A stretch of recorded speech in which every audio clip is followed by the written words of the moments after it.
let's get started here.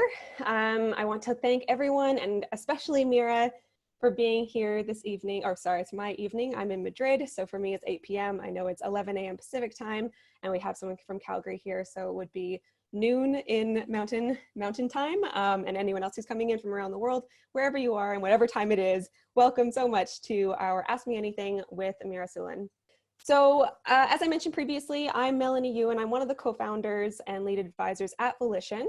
And if you aren't familiar with Volition, we are an international advising firm for startups and entrepreneurs. And we have 11 different advisors who all specialize in a different area that's kind of a common pain point or knowledge gap for startups, especially kind of early to growth stage in their journey. So at these AMAs that we're hosting weekly, we're going to bring in a different advisor for each one who can speak to their area of expertise. And today we have Mira, who's going to speak to promotions, marketing, and brand building, particularly in turbulent times. And you'll notice we didn't speak only to COVID because we know that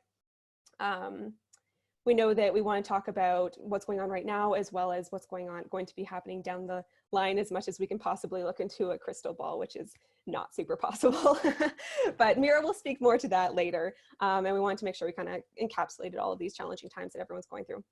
In terms of why we're doing these AMAs, this is something that we started, I guess, 3 weeks ago now, and it was really to help mitigate the impact of COVID and all the other unknowns that are going around right now for those in our community through knowledge sharing and creating opportunities for connection. So it's been really fantastic. We had one with Paul Broussard, who's my co-founder and managing partner of Volition, 2 weeks ago, and then we had Sandra Spencer join us last week, and those are both up on our YouTube channel. And then we're going to have Chris and Colin, who's two more of our advisors who often work together, who will join us next week. But I will talk more about that later. So in terms of what you can expect and how this will play out, once I'm done speaking, which will be very soon, I will pass the reins to Mira, who can speak to who she is. She's going to introduce herself and kind of a little bit about her topic. And then we will open up the floor to yourselves to ask questions, both if you're whether on Facebook Live or on Zoom. We'll be monitoring your questions. You can use the Q&A function or the chat. I'll be watching both of those to submit those. And then what I'm going to be doing is I'll be monitoring and I'll flip the questions to Mira for you. So it'll be fairly seamless kind of interview style Ask Me Anything session that we have here. So as I mentioned earlier, we are going to record the session and it will be shared on our YouTube channel. And I will also be creating kind of blog content so you can read it as well, read about it as well after the fact. So there was something else I was going to say. You can see here, I have put up on the screen how you can get in contact with Mira, which I will also share later on in the event at the end. But you can get a hold of her through email. You can book her on Pick My Brain, which is our partner organization. They're a startup out of Vancouver doing really cool stuff. And you can book Mira for 30 minutes, for an hour, for as many sessions as you possibly want. And you can also connect with her on LinkedIn. We encourage you to do so. And I will put those links into the chat box as well, so it's easier to kind of pick those up.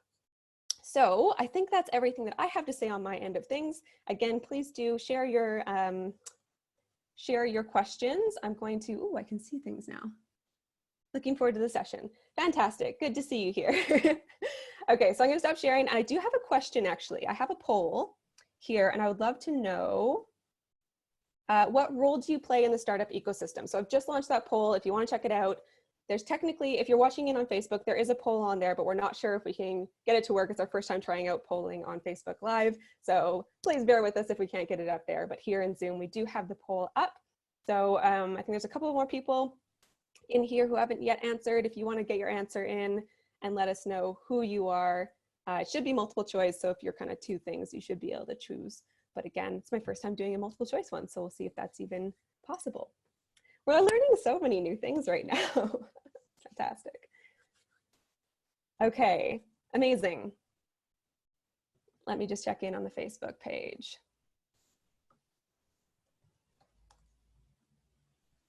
Okay. So here we have, I will share the results so you can see. So we have mostly entrepreneur. We have some supporters, one supporter and one student here as well. So it's really cool to see kind of who's coming in and coming out to these events. And we've kind of seen a similar makeup at all of the other Ask Me Anythings as well. So thank you so much for partaking in that. And I have one other poll for later that I'll see if it fits in well. Love to see this kind of feedback. Amazing. Okay, so I'm going to pass the reins to Mira now. If you can let us know a little bit about who you are and why you chose this topic and how it's relevant to you and kind of why you're here today. Well, yeah, thank you so much for having me here today, and Melanie. And yeah, just a little bit of feedback about myself and the topic, why we chose this topic particularly today. I think it's an easy question, so I'll probably start from that. It is easy and obvious. So when all of those things happened, the first thing that marketers started to worry about is, what are we going to do now with all the marketing efforts that we have planned, with predictions, probabilities of success, where we need to invest, what we need to do. So, and as entrepreneurs, I've already had multiple conversations with entrepreneurs on this topic, where we were trying to discuss the game plan for the next while. And it's just incredible to see how things changed in 3 weeks. And a lot of people were absolutely unprepared. And I was surprised to see how many entrepreneurs were not sure how to deal in the times of crisis and what to do with that. So I would assume that everybody kind of have some plan in their heads in case if things go south, what they do. But apparently we're really, really confident and comfortable in the current ecosystem. And we truly believe that economy is going to sustain us all. And it's such a sustainable mechanism that's been running seamlessly for so long that we didn't expect things to change so rapidly. But it's, as usual, it's a challenge and opportunity, and you pick the choice if you want to go with the opportunity road or you want to go with the challenge road. So so I just wanted to share a couple of tips from what I'm observing on the market and what has been happening in the marketing world, where we would just get together, all of us, and try to brainstorm on what we're going to do. So I thought maybe some of the tips might be helpful for you. But along the way, if you have any questions in regarding to your current situation and what you would like to know, I'm happy to talk about that as well. From my side, I'm in marketing for 13 years, and I started as a brand manager in Danone and Kraft Foods, where I was responsible for Oreo brand, and I was responsible for launching the product on the new territories. So if Oreo hasn't been launched somewhere, then I would probably be the person who would go and investigate the market and decide if we want to be there and prepare the market for the launch, and after the launch monitor the market and make sure we have a strong presence there. But I decided to pivot into tech 7 years ago. So I've been in technology marketing for the last while, and I've been working both in B2B and B2C sector. So I'm quite familiar with both environments and still trying to keep in touch with people who work in that environment and on the latest trends as well. So like personally, I truly enjoy marketing for several reasons, because I think it is fundamental to know how to, like marketing is an integral part of anything we do on the micro level of presenting ourselves and positioning ourselves as individuals, up to a very scalable big level of positioning the product and doing something. And what I personally enjoy is basically bridging the customers with entrepreneurs, because customers need your solution and entrepreneurs have a great vision on how to deliver and make things better. So basically being the facilitator of that mutually beneficial conversation and collaboration is something I truly enjoy about. Thanks, Mira. I've been busy scribbling down notes here.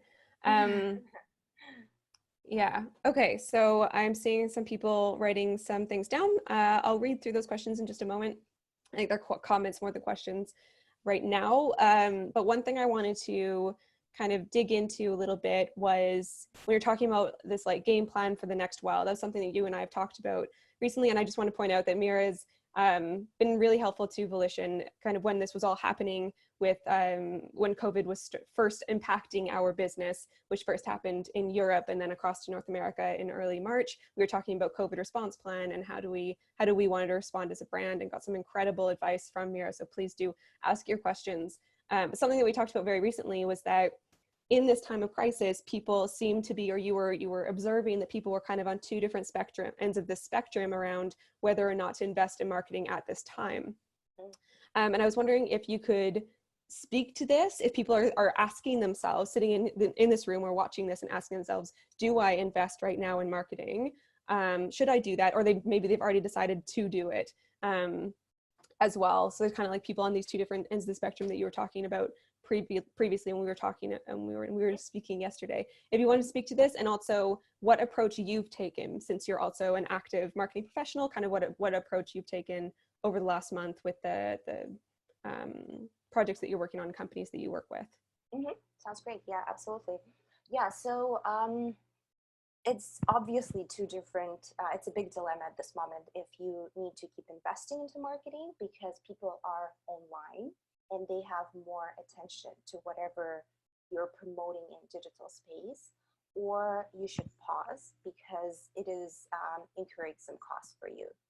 So, and people probably are not able to pay because they've lost their jobs and so on.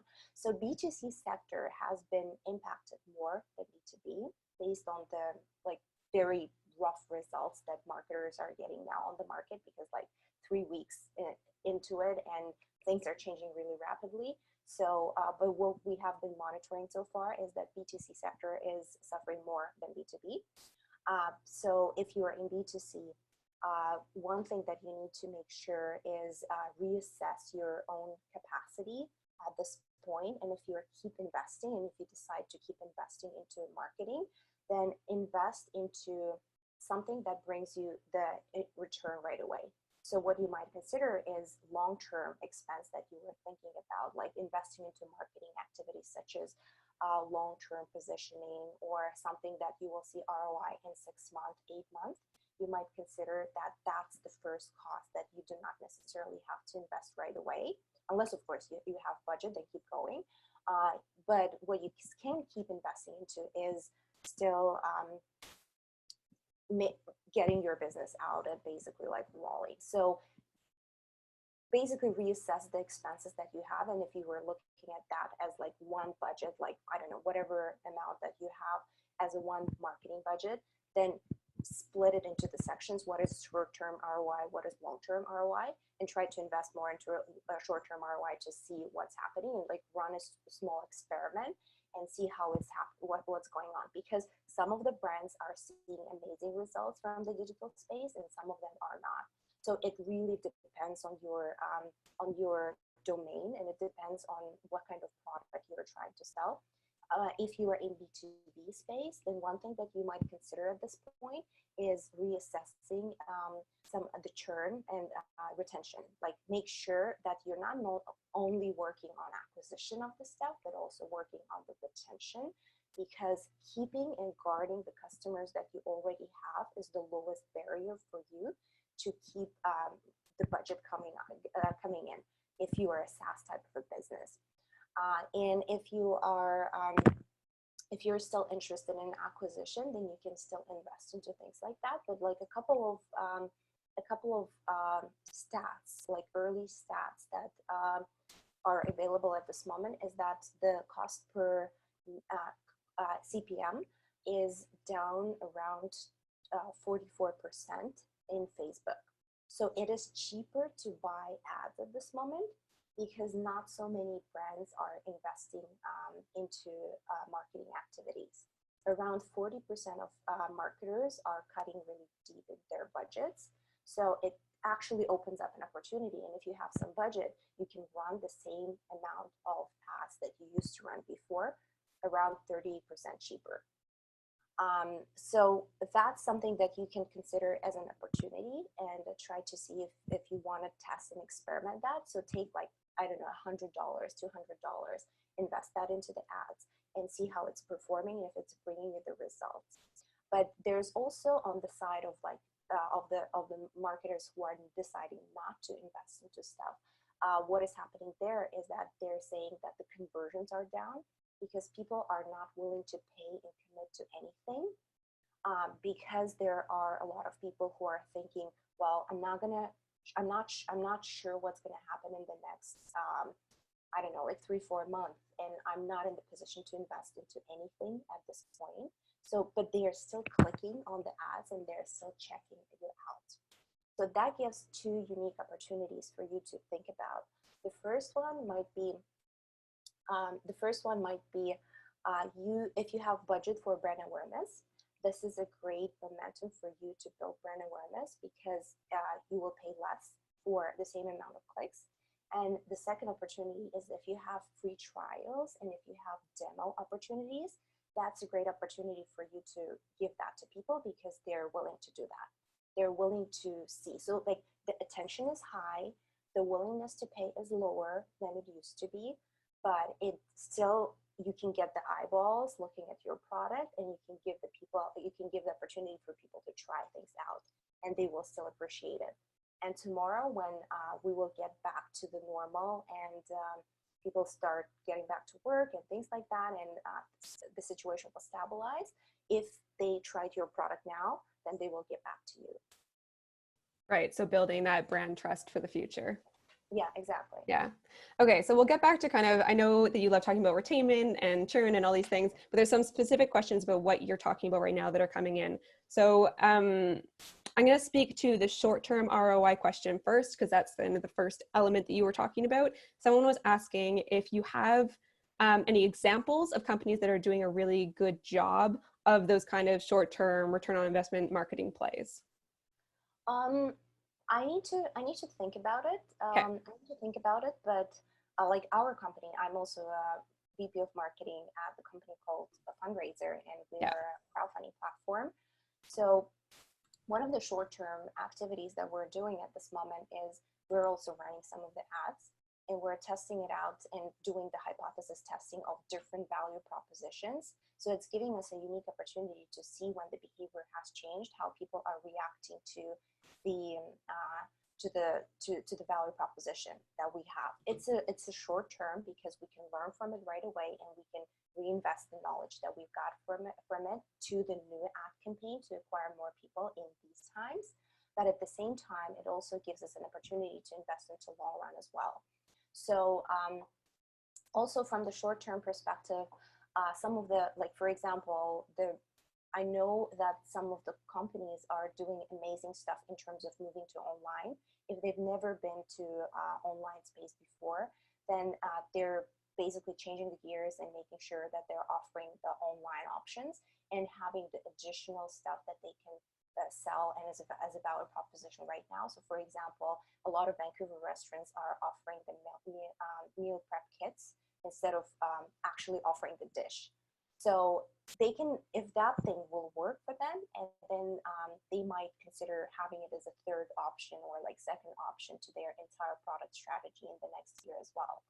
So when you look at in terms of the short term, you have to consider is like short-term value, short-term ROI. If it's like the product like to be sold, and then probably it depends again on your product. And if you're doing a great job of positioning your product and offering some really good value proposition connected to COVID stuff, then people will pay attention to it. So like you need to ask yourself a question, is there something that I can offer to my audience that will be beneficial and that will support them throughout these times? And if the answer is yes, then yes, invest into that, run the hypothesis, see the early results, and if that's working for you, then continue it. If not, then reassess it. And are there any companies that you've seen, or I've heard you talk about a couple companies in the past that you think that they are doing a really good job at, or conversely, a not good job at their marketing right now? So it's a little bit the same question, but I think that like just not even thinking about short-term ROI, but just that are messaging well during crisis mode. Messaging well, yeah. I mean, I mean, there are lots of or companies bad there. or poorly. Someone just said, what are examples of bad jobs or bad approaches? So Oh, that also who's doing well and who's not doing well, and then we'll come back to the other question that someone's posed here. Yeah, I think anyone who's now deferring the payments, like, and offering some type of relief programs, are doing a good job in terms of positioning, because they show that they do care about their community. So I know that I think Hyundai or some car brand, they are offering the payment deferral for all the lease, which is a really great supporting move from their customer base. I know that Unbounce is offering the payment. If you cannot pay, you can just freeze it. You don't have to cancel it immediately. So they allow you to continue using the product but not paying for it. And the bad example is, I know that Eventbrite were holding a lot of funds and not paying out, and when people were in this situation, and when they were in this situation, so a lot of people had to like get their money back because they couldn't afford running, or they couldn't run like live events. And instead of being supportive and having like a supporting program, they actually said, we're not paying out anything and we're freezing all the like money. I'm not sure if the situation has changed, but it was the information dated like 3 weeks or something like that. So I need to reinvest into that.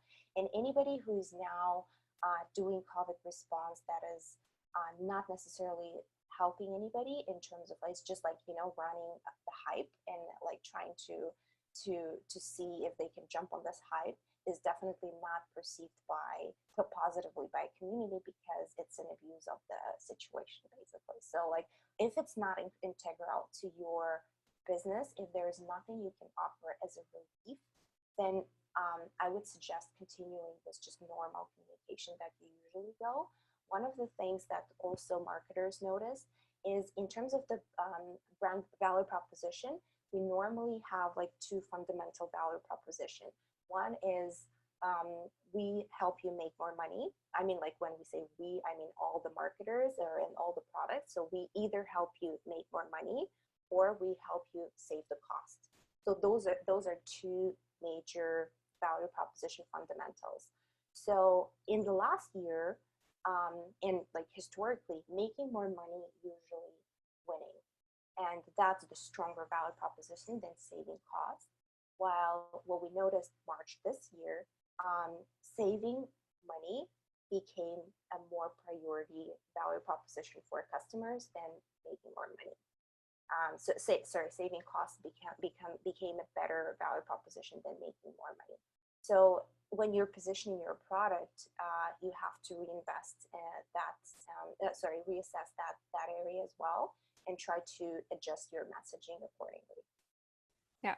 Okay, that makes sense. Thank you. So I'm going to go back to the first question that we got, which was around how to break through the noise during this time in the digital space. So the question specifically was, how do you get parties to pay attention to your issues when they're dealing with with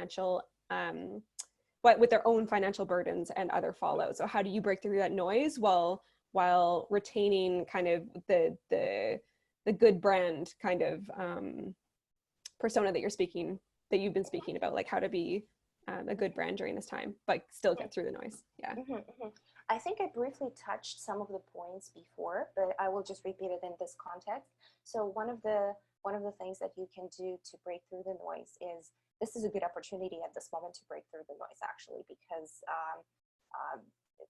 as I said, like, the cost for social channels went down, which means that you can invest more into making sure that more people will see your ads. So that will help you already.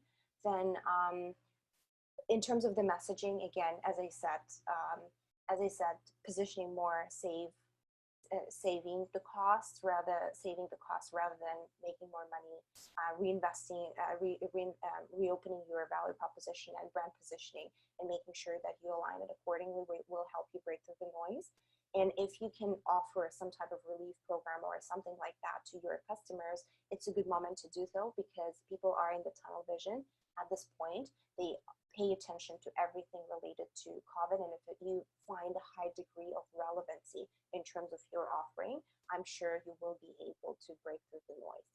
So another tip would be to change your lingo a little bit. So if you were very professional before, try to test more personal language, because people are emotional at this moment. So whatever, like if, for example, she or he is sitting at home trying to work, trying to manage their lives, they have kids and everything, and they see like very dry ads, then it's less likely that they will pay really big attention to that, rather than, for example, they're sitting there and there's a very friendly voice ads that speak directly to them, show the empathy and everything inside of it, then the person is more likely to connect emotionally to that. So I'm sure that if you're going with that pack against just going with very dry, like standard professional, like no relevancy, no degree of personalization type of messaging, then the first one will win. Thank you. Okay, I've been still scribbling down notes, and we're getting lots of questions in, which is awesome.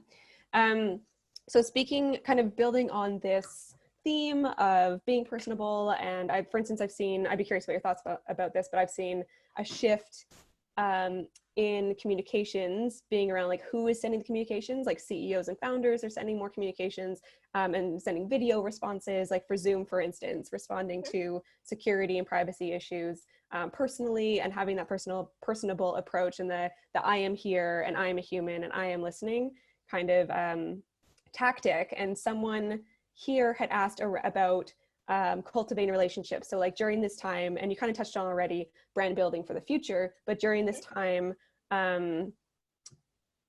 let's say, so what of using this time subject to the availability of cultivating relationships and developing understanding of services, knowing that it might not be picked up on later. So I'm not sure about the second section, if whoever, unless you understand that, but if whoever put this question forward wants to elaborate on that second piece of the question. But I guess curious about using the time for relationship building and developing brand awareness, and kind of what are different ways to do that. Or do you suggest doing that at this time, I guess is the question. Well, whoever asked that question, you're amazing. Your instincts are amazing. So it's great that you're thinking about that and cultivating relationships, because it is integral. And what you need to also consider is that building communication is a two-way. It's not necessarily one way. It's not broadcasting whatever vision that you have on the communication and the situation just to your customer base. It's actually listening to the feedback as well and trying to see what they can do for you, because your most loyal customers understand you at this moment, and they are ready, if they understand the value that you're producing for their companies or for themselves, then they're willing to help you and they're willing to support you as well. So just this, like on top of the regular stuff that you do, is sending your plans, sending your current situation updates on how you guys are dealing with COVID related stuff. It is also good to send them a question by thanking them for being so loyal, and offering them, for example, to help you to sustain and have the positive cash flow, is by, for example, saying, if you want, we can offer you the upgrade, like an annual upgrade if you're like B2B SaaS type of a company, with like 20% discount at this moment. Are you willing to do that? And if they're a company and they were planning to pay and currently they're paying quarterly or monthly, upgrading to a yearly plan will be something that they can still do for you, but they will still get 20% discount, and because they're your loyal customers, they will continue, and they were looking to continue using your services anyway.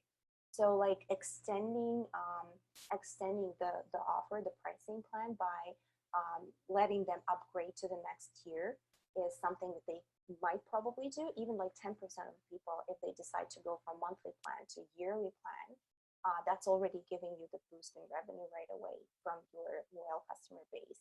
The same as referral programs. You can run a very quick referral program that you can send to your customers and say, hey guys, we really try to get through these hard times.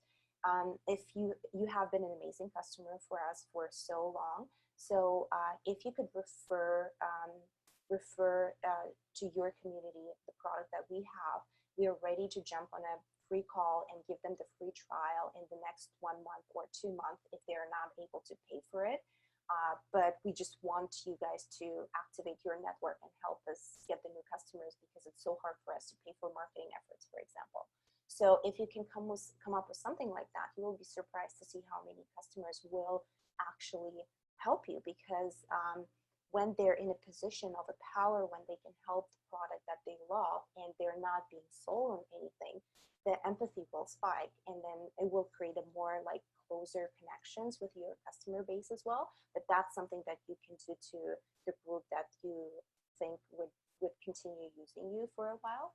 So that is one thing that you can do on top of the regular activities. And then you can also try to see if in the current communication that you have, you can send the personal updates as well. So it's not about how company X is doing in these times. It is about how we as a team are getting through it. So for example, we as a company join on every day at 10 a.m. We have a meeting with each other, like we just get on a coffee, and we're not allowed to speak about work. We just have to to speak about something personal, like somebody baked the bread, somebody is like, this is the painting my kid has, like things like that. So it is very personal, but that's helping us mentally to get through that. And like even this Thursday, we're very excited because we're gonna have a master class for magic tricks, because we decided to do like magic tricks for amazing. that nobody knows magic tricks, and our CEO knows the person who is really proficient at magic tricks. So she's going to show us some magic tricks. So and that's the information, that's the content that you can share with your community and with your customers in top of your regular relief programs and things like that. So that will create the personalization, and that's something very powerful in marketing, which is humanization of the brand. In regular activities, you do not necessarily have many opportunities to do that, but at this moment, everybody will listen to that. And try to leverage your free channels as well, because email open rates are up 40% in the last 3 weeks, because people are at home and they're ready to consume more content coming from you, and they're bored, they have more attention to that. So unless you're sending something absolutely useless that people will unsubscribe from, they will be willing to actually know how you guys are doing. So leverage that possibility as well as much as you can. Right. Okay. So the question was from someone, and there's been 2 questions that are from industries that are being particularly hard hit. So this question was from someone in the tourism industry, where they're saying we don't anticipate tourism to fully up again for 1 to 2 years. So do you have any, so when talking about this kind of cultivating relationships, using email, humanizing your brand, creating referral programs and pricings and things, the question was kind of around, do I even talk about my services at this point when I'm in an industry that is so hard hit and I don't anticipate anyone, I mean, right now, no one's going to be looking at purchasing things in the tourism industry unless it's, you speak about experiential marketing. I know that you speak about that, or you know about that, Mira. I don't know if you have any kind of ideas that you can toss out around what experiential marketing is, how you could use that, and also any other tips and tools that you have for specifically these kind of hard. Absolutely. Yeah, it's a very hard situation. I totally agree. And just from the recovery perspective, for someone in the tourism industry, whatever you can do at this moment is just like basically pay attention, hopefully to get through it. And there are trends and usually in an economical situation and crises like that, there are 3 different models that people, the countries and economy are getting recovered from. So one is V-shape. So when you get into the recession, go back really rapidly. The second is U-shape. where you get basically into slow, like into slower recession and then slower recovery. And there's L shape, when you basically drop but never recover back. So there are no predictions at this moment when people say like how things will move and will happen. But even with marketing activities, we're starting to see some of the things coming back. And people are now, when they're like all the relief programs and things like that, they're helping people to feel a little easier. So as soon as this will stop, like people will crave for experiences, and they will crave for new emotions, and they will crave for new new activities, because they've been like sitting in the bubble for so long. So my hope is that tourism will get back to normal as soon as the borders will open and as soon as the situation stabilizes. But meanwhile, it gives you an opportunity to create a new strategy. So usually the stuff like experiential stuff is it goes into the habit, like your product and your brand might go into the very forgettable habit zone. So but by saying the forgettable habit zone, we mean that you are not able to repeat the experience that people are getting very frequently to build a habit. So it's not Facebook, it's not Instagram. So you will have a lot of holes of usage in your product. So people will use the services or the product that you're offering in the tourism this summer, and then they will get back to you next summer. And meanwhile, you have to fill the gap with something else. So it is mimicking the same behavior that you're seeing now, but it's just like the season is not right. So if you were in a different season, you would probably still see the type of like dips and holes anyway. So what you could do is like that's a short-term pain for you, but if you create a long-term solution to that, it might actually help you in the like to transform your business, not only right now. So one thing that you can do is, for example, Airbnb or like Credit Karma. All those products are in this forgettable habit zone, and you often like forget about like you're not using it as frequent. So what they do is they have another product or like another sub product that they can offer with more frequent usage. So in your situation, it might be the digest of the best places, or it might be the overview, or it might be the blog articles, it might be the best places to visit, like things like that. You know, it's usually about content. So it is tied to experiential marketing, because what you're selling is not directly your product. You're selling the experience, and more often like reading something and learning more about something. So you have to define, is it going to be education? Is it going to be entertainment? Is it going to be edutainment that combines both? And what you can offer that will make your brand shine and that will put it in the heads of people. So after they get from this recession, the first thing they will say is that I'm going to use this brand to go somewhere, because they've been so awesome. They've been like telling me all the amazing things about what I can do and stuff like that, that they're like in my list of to do is going to be number one. So by that, you will make sure that you're nurturing your customers to the moment when they will get back from this experiential bubble and will get back to their normal lives. So that's probably kind of not the only, but like the top priority thing that you can do. And of course, with your current customer base, you can still engage and make sure that if like ask them, for example, you can do like notify me when things are over, or like notify me when you have special about the news of what is happening in the tourism area in different countries. So like you can still keep in touch with them. And of course, like it's a good opportunity for you to send surveys, because now people are responding a lot to the surveys, because everybody is trying to adapt to the new norm, and they understand that you're trying to find the new opportunities. So if you haven't been running a survey for a while, then this is a great opportunity for you to validate your value proposition. Say like, did we offer you something? If you were not in the situation, would you still use it? And what kind of like, how can we help you, and things like that. So that will like, if it's going to be the content marketing stuff, then what kind of topics are you interested about listening in while you're in this idle mode? So so yeah. Sorry, it was long.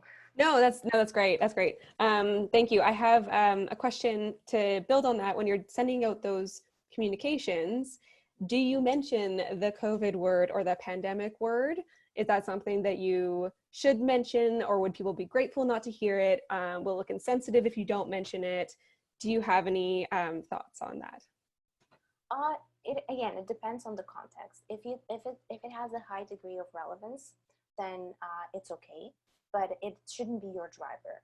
It is definitely not our response to COVID type of subject line, unless you're sending it to your customers who are interested, who are now thinking about how we're going to keep using your product. So in that context, like the best thing would be is this is what we are offering to our customers to get through COVID, for example. And then people will be interested to know if they keep using your services or product, what you're offering to help with. So it's contextual, but definitely not abuse the word and not overuse the word. Yeah. Yeah, I think we're seeing it a lot in kind of blog headlines, and I know people who are writing articles are thinking like, do I include this? Should this be in the first paragraph, or should I just not mention it at all? If I don't mention it, is that bad too? So I think I think like, it might be also weird that like you're pretending like nothing is happening. Like it's live, right? So you have to react somehow. It's all like everybody talks about. To just be human about it. Like, we recognize this is happening. It's, if it makes sense in this article to say, hey, this is happening, then it's happening, but not take advantage. That's what I'm hearing. Mm-hmm. Yeah.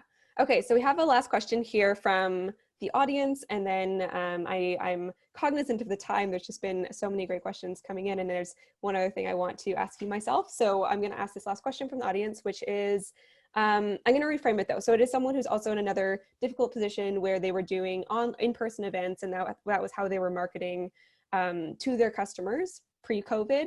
So the question I'm going to ask around that is how to position marketing around a transition or pivot. So in this case, it's from going in-person event to virtual events, but I know there's other startups. There's lots of startups in our community who have had to pivot. And do you have any tips around messaging, or even like how to market that? Is there different ways that you would market that?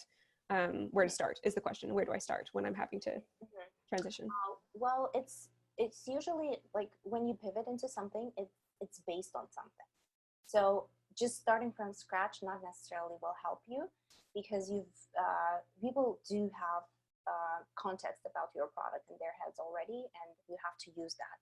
So if it's a different angle, and if it's a new layer on top of what you already offered as a core value proposition of your product, then that should be relatively easy, because what you have to do is you have to announce that you're now going and offering something new on top of what you usually had. Now it's a time when you shouldn't be worried about pivoting into something, because people understand that. Like if you need to pivot from live events to online events and virtual events, that's what everybody is doing. So they just see that more as a very natural response to what is happening in the world. So there is a very natural synergy in the way how people what people will expect from your brand and what you're offering. So what you're doing is you're basically like adapting to the new world. So the pivot will be more seamless than if it was in the normal days, where you would be just sitting there, and one morning you're waking up and we're pivoting into something new, and everyone's like, why? Is something wrong with the stuff that you were offering before? So in terms of the framework and how you can do it is always good to reassess your current value proposition, see the strength is, and see what people were buying. So on top of whatever product that you're offering, like very exclusive, your own value proposition, there are fundamental drivers of the value propositions, which is, as I said before, it's saving time, making more money. It is reducing anxiety, reducing stress levels, increasing the status of the person, giving more like self-reflection, like different stuff. So like fundamentally, it's human science and it's human behavior. So what your product is solving for people, and you have to preserve that. when you're pivoting into something new. And if you preserve that, and if you're able to carry on, if it's doable, then you just preserve that, but you give it a different name, and then you say, reframe it and give it back to the customers and say, like, because of this, we decided to introduce this, and this is what it's going to solve. So if you just explain that, it will be a very seamless transition in the people's heads, and they will be, okay, that's fine.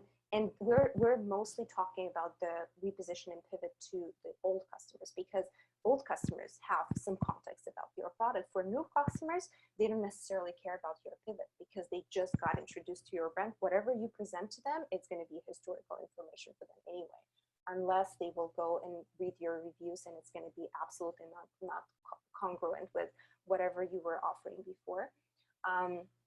If there's no risk like that, then you shouldn't be worried too much, I think, like about pivoting and doing that, but just do it right and do not start from scratch.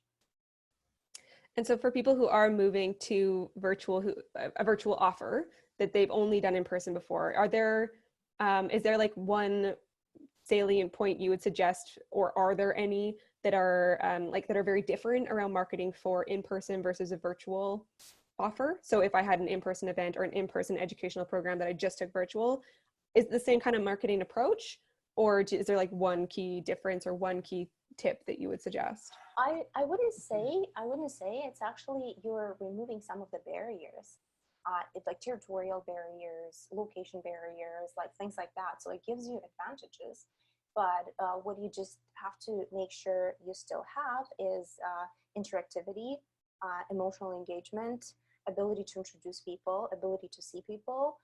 So all those factors that you had and they were valuable during in-person engagement, you just have to make sure that you have them as much as you can and preserve them as much as you can for virtual stuff. And if you promise that and say, like, for example, I was attending a webinar today in the morning, and we are obligated to turn our cameras on. So right. It's just a part of the, like, I don't know, description, is you have to have your cameras on. Yeah, the expectations. Yeah. Mm-hmm. Amazing. Yes. And just a fun fact, Volition worked with the Swiss Entrepreneurship Program and offered a 1-hour webinar on how to host virtual events, which I taught. And we are sharing that link on our LinkedIn and our different social channels soon as well. So if you are going to virtual events, that's a whole other kettle of fish, but you can check that out. Okay, so I'm aware of the fact that we have 10 minutes left, and there's something I wanted to dig into because I think it's amazing that you have this interest, and it feels really unique to me, which is around the social psychology aspect of all of this, around like what happens to people when they're in crisis mode, what happens to our brains when this is happening, what can we expect human behavior and brains to do, and our customers and clients and all their brains and everything, what can we expect from them now and in the next few months? Yeah, absolutely. Yeah. So it is when we're in a crisis mode, like, we get our reptilian brain part activated, which is freeze, fly, triple F, which is freeze, fly, and fight. So that is the first response that we get. So we need to acknowledge that when it happened, some of the brands and some of the products got into either fight, into the freeze, or into the flight mode. In many situations, it's probably freeze. So they got into that stage, and we need to acknowledge that people will get through that for a week or two. So promoting something, and like why we got such a bad backlash from all the companies who sent millions of emails in the first week about what they're doing for COVID, and why the unsubscribe rate went so high. It's because everybody was in a freeze mode. Everybody just shut down from the world for a while to process the information. And at that moment, they got bombarded with billions of emails of what they're doing for COVID. We don't care. We're now in this freeze mode. We need to take care of ourselves as human beings and my family and stuff like that, not about what you're doing for your company. So they were in this, like, we need to acknowledge that for a while, people were in the freeze mode. That's where we saw like huge drop in whatever happened in terms of the marketing. Right. But now, after a week or so, we get into a different stage. So the different stage is our amygdala zone in the brain got activated, and that's the zone that processes panic, processes fear, emotions, and things like that. So as soon as we got from this freeze mode, the next question was like, what's next? And when you're in the situation of what's next, it's very important to acknowledge that people are very emotional at that point of time. So that's the next phase of stuff after they got unfrozen. So when they're there, the most important step to do is try to move that part. Try to move the activity of that part of the brain from amygdala to prefrontal cortex, which is for reasoning, and that is for logic. This is where you can actually make people pay attention to whatever messaging you're having and not be so fixated on their emotions. This is when you can offer the solutions, this is where you can offer the game plan. This is where you can offer how you can help them to get through the situation. And as fast as you can move the emotional, things from amygdala to prefrontal cortex, the more likely that they will listen to you. So, but you have to also acknowledge that you're giving them a little bit of time to think about it, and giving them a little bit of time to manage their lives and organize their lives. So what we're seeing this week is probably, like, I've heard 3 people telling me this week that they're actually feeling a little more normal, because it's been 3 weeks. For 2 weeks, people were in this freeze mode, and they were in this emotional mode. Now they're getting a little bit more adapted, and now they're getting into this rational thinking. So this is when you can actually start promoting your product, talking about the COVID response release and things like that, because people will actually listen and pay attention to what you're saying. So, so like fundamentally in marketing, it is always important to look into timing and look into the deeper layer. Is like, what is happening with my people at this moment, with my target audience? Are they panicking? Are they happy? Are they emotional? Are they not emotional when they're ready to listen? Because the same message that you told them 2 weeks ago might be completely different now, and might sound completely different now. So it is important to kind of like understand the human behavior as well when you're running things like during crisis modes, because this is the place where your rational thinking will turn off and your emotional response will turn on. It doesn't really matter if you're selling B2B product, B2C product, if you're in tourism, or you're selling enterprise software. Humans will be humans anyway. Yeah, so yeah, I think that's kind of the essence.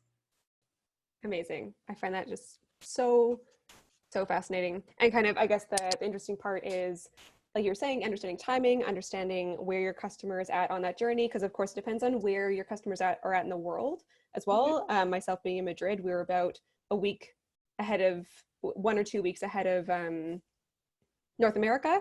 Mm-hmm. And then there are other areas that were even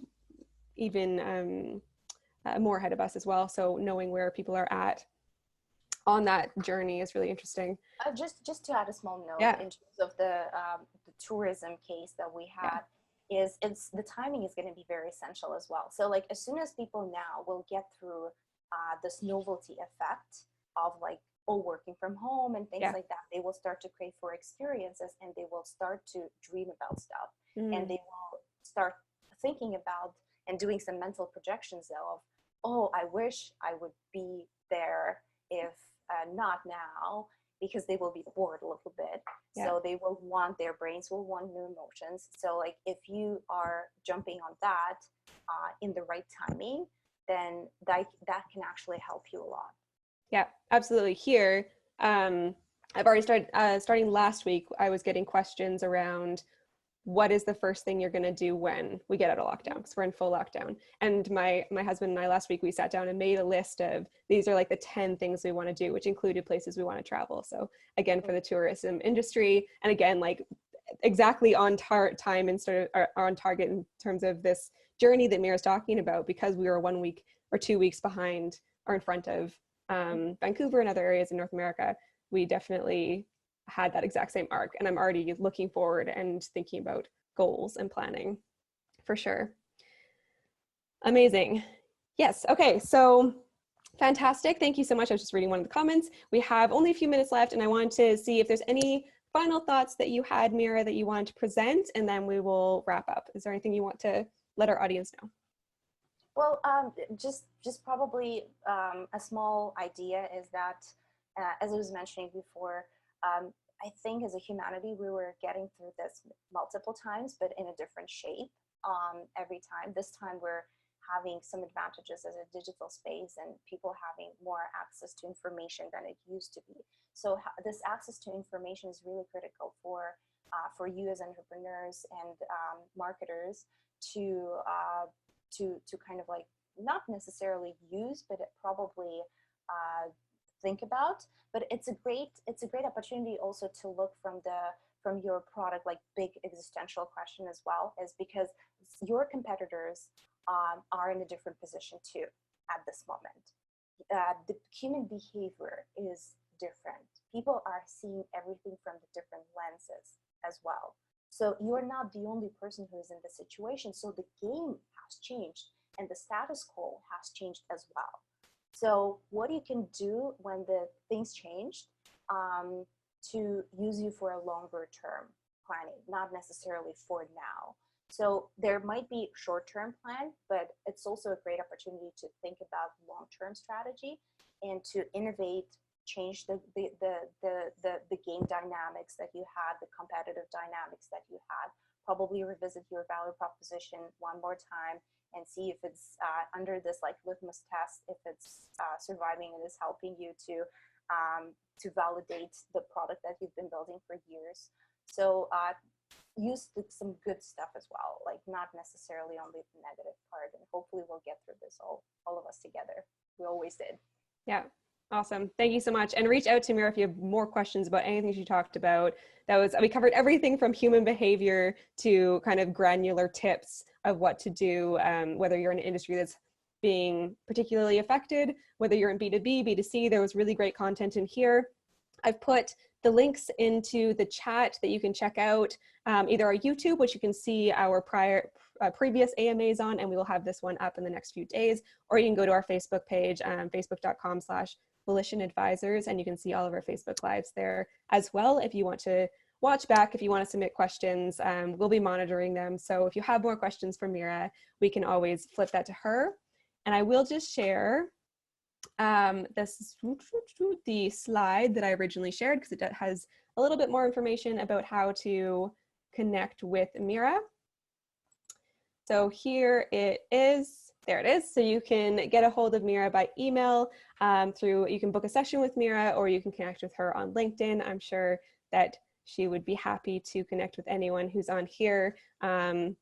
Mira is a wealth of information and just has some really, really incredible experience and expertise, both in the startup world as well as outside and working with bigger brands like Oreo that she was mentioning before. So please do reach out if you have very specific questions or kind of anything that she's touched on here today.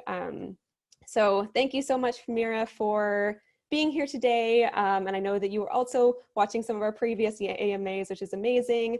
I do want to mention Tuesday next week at the same time, we'll have Chris and Colin, who are going to be talking about customers and cash during turbulent times again, or during challenging times, customers and cash touching on sales specifically. So I know there were questions tonight about marketing, and it's often very intricately connected with sales. And there's a lot of questions around sales, and maybe now is the time to be asking those questions if we're getting into that rational thinking part of the journey. So please do check back with us next week.